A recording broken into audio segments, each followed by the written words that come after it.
you see Jo, and she's in, we call it a bog or a vein, and it was mud, okay? Yep. Deep, deep mud. And they put like these planks, and so that I could kneel on them, and it would look like I was sinking. There was 2 camera groups, and I didn't have something I should have had. Somebody was sent off to get it. The other camera group went off to get some bird sounds or something like that. Said we'll be right back. I'm without my glasses, in the middle of the thing, and suddenly it's the weirdest feeling. All this mud goes, and I'm sinking. I'm going further and further down. I've only got one costume. And by the time they came back, I was here. Honestly, I'm not lying. I was there without my glasses. I didn't know anybody wasn't there. And I'm going, excuse me, I'm sinking. And eventually they said, oh, Katy, we're so sorry. I said, that's okay. And they got me out, and the costume had to go back and be washed. I looked like the creature from the Black Lagoon, you know. That's that one. I was taught how to roll out of a very slow, you know, cars going, they speed it up. And instead of rolling into shot, which you can always tell, can't you, you know, cut, rolls into shot. They said, well, the habit voice, because we did our own stunts, and who cared? They get rid of me in 5 minutes, it's a sci-fi show. Anyway, so I did the second one, and I really hurt myself on the first one. The second one, absolutely, totally damaged. That's all I'm going to tell you. You better to what happened next? So I did someone to do a little tease. Shall I tell you what happened next? Yeah. Okay. Well, suddenly my legs started to blow up, and I had boots on. And, you know, I mean, honestly, it was like the Incredible Hulk was about to burst out of me. And they took me to this little room. We were on location, and they took me to this little room. And Christopher Doyley John, who was PA, runner, something like that, who was actually Carrie Jones's brother. Oh, yeah, just had to share that. Anyway, so they carried me to this little room, and he came in, and, you know, I was quite young and a little bit naive, and in terms of being teased like that on a show. And he said to me, he said, we've only got like a couple of minutes or so of you on film, we can recast, because you won't be able to go on. It's my first day's filming. I'm already out. Tears just welled up. I mean, I cried thinking, I mean, imagine feeling that. And I'd just done my first stunt, and I did it twice. Anyway, so I'm in there sobbing my little heart out, and in comes John Pertwee, my hero. Right, I'll tell you about Tim Trelaw, my hero, later. Anyway, he came out, and he's there in John mode, and he said, what are you? He was so good. I said, no, it's been lovely working with you. And John said, what do you mean it's been lovely working with you? And Christopher Doyley John by this time was looking fairly sheepish. And I said, well, I'm not doing it, we come back because I've got to go to the hospital because it's a science fiction show. Anyway, so John turned on Christopher Doyley John and had a right go at him, tore strips off him, you know, for putting me through that horrible moment when I was already in pain. So I had to go to the hospital, my thing. So by the time we got back into the studio, I had to remember to limp because the filming was done sometime prior to that. So there you go, that was my first moment, and therefore, ergo, it's true.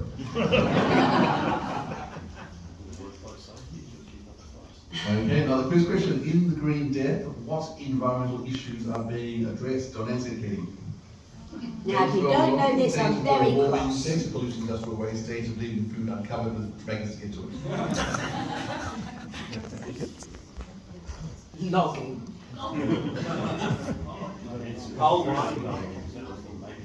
There you go, 44 people managed to get that one right. Oh, I did get that one right. I'm not the mega one. Goodbye. Like I said before, Katy, one of the things that Doctor Who did in your time was... Interesting, tiny little point. First of all, you know what oh, what's that false meat called? You know, False meat. not real meat, corn. Corn hadn't been invented, right? And you know what corn is made of? Mushrooms. So, all those years before, in the Green Death, we were going to feed the world with this mushroom, etc. We all now know about mushrooms, don't we? And how important are they on this planet. We know that they can eat our plastic, don't we? And if we don't, we should all know this. During the 60s, people really liked mushrooms though.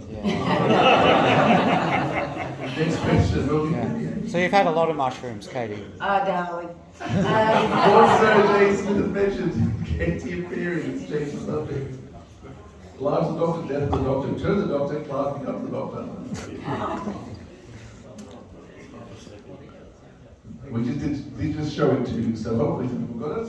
Hey, turn the doctor, well done. Do you get it right? I got that one Naughty right. boy. I got that one right. Go watch Getting it, you better. know. Wrong. It's always one, isn't it? Always one. We don't point out that people got it wrong, that would be kind. Brad Wolf? Did Brad get it wrong? Is that the Brad? Where's Okay, Brad? what animal does Joe impersonate in Carnival of the Monsters? A dog, a ration, a chicken, or playing so it's not to. Hang on. I know the Let's answer. go do it yet. You lot, lovey. Could you speak up? My one ears are not working well. Can you do the chicken voice? Yeah, I'll do the chicken. Okay, that was the answer. What's chicken? Go on then. Well, John Pertwee said, because I do all sorts of strange noises, right? I really do. I spent my life, and I still do it, making weird noises. It's just my thing. And anyway, so John Pertwee said, finally, this particular stranger, and I can do the chicken noise, smiling or straight faced. So nobody ever knows it's me doing it, but I'll do it for you now. If I can.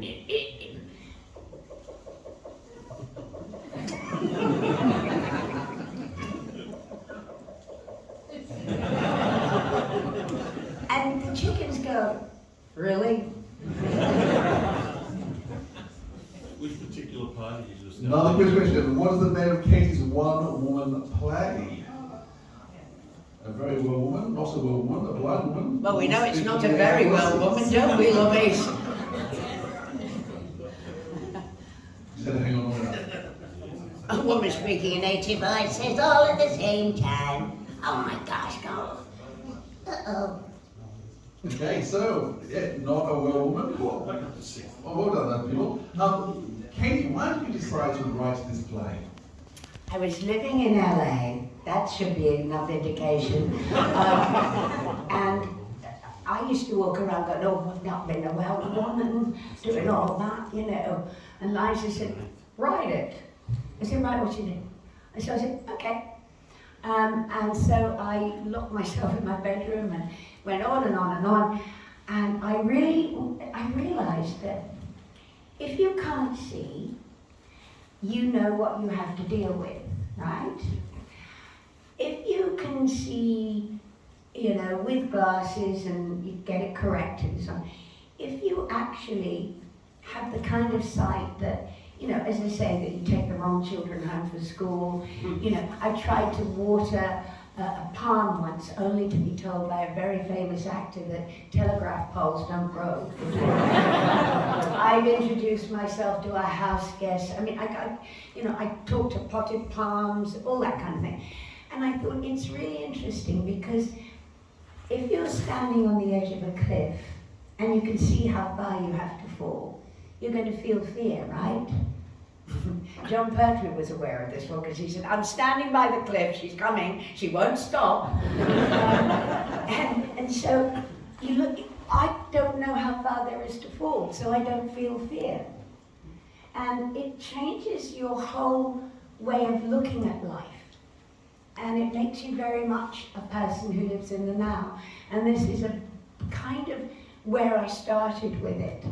And then looking at things that people expect you to behave and react a certain way to, and how to get through life without making the traumatic things that happen to us all at some point, hopefully not, but usually do, not to let those things become who you are.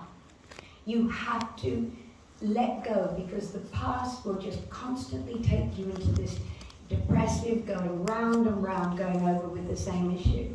And it's, to me, you can't look into the future. Don't look into the future. It doesn't exist. And all you're doing is worrying and anxiety about something that hasn't happened and will not necessarily happen the way you think it's going to happen, depending on how you're feeling that day. There's only one place to live. And if you look at the word now, because at the moment, the only thing we have in our lives is this now. So I always look at it this way, the N and the W of the word, and we live in the O in the middle.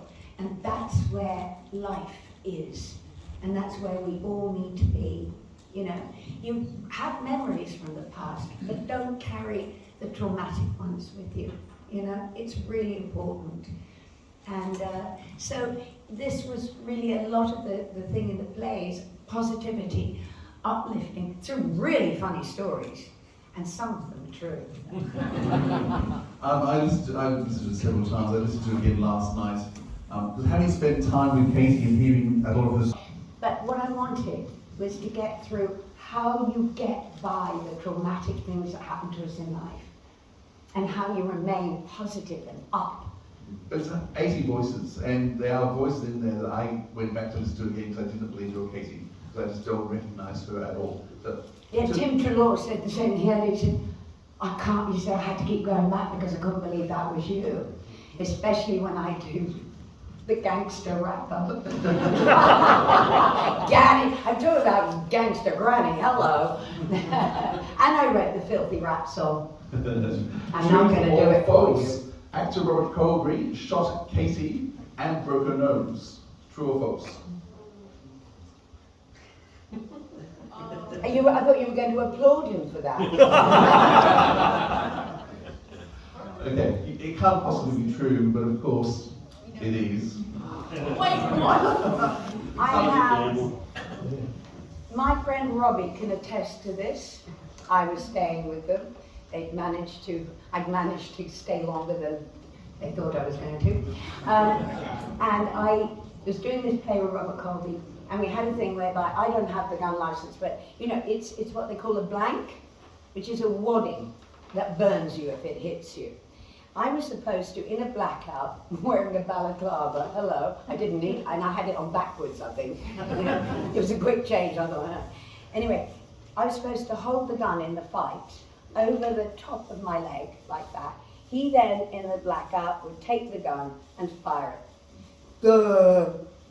I put it on the inside of my leg. He fired it. I went off, I mean the hole in my tracksuit. I went off like eagle with smoke pouring out of the inside of my thigh.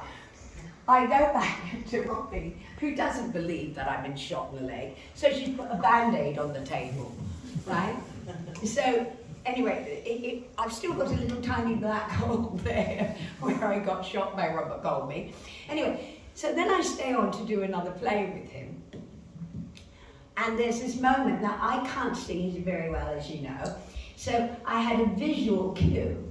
And so I'm standing by this door, which was one of those swing doors, and I'm standing and I forgot that he had a really quick change.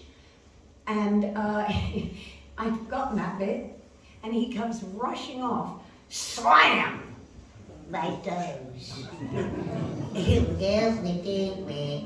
I had to carry on acting. I had tears running down the actors looking, what is wrong? I was in unbelievable pain as I was still suffering from my leg. I get home, I said, I'm on my way home, I've just had my nose broken. Yeah, of course you have. You see, people doubt me. And why do they doubt me? Anyway, so... people didn't believe you'd been shot. Well, that'll teach you. Anyway, so I get back, and I don't know, what did you leave on the table this time? I don't know, there was another Band-Aid, I think. And then she said to Robert Colby, she said, listen, if you'd hated her this much, she's staying with us, we could have poisoned her.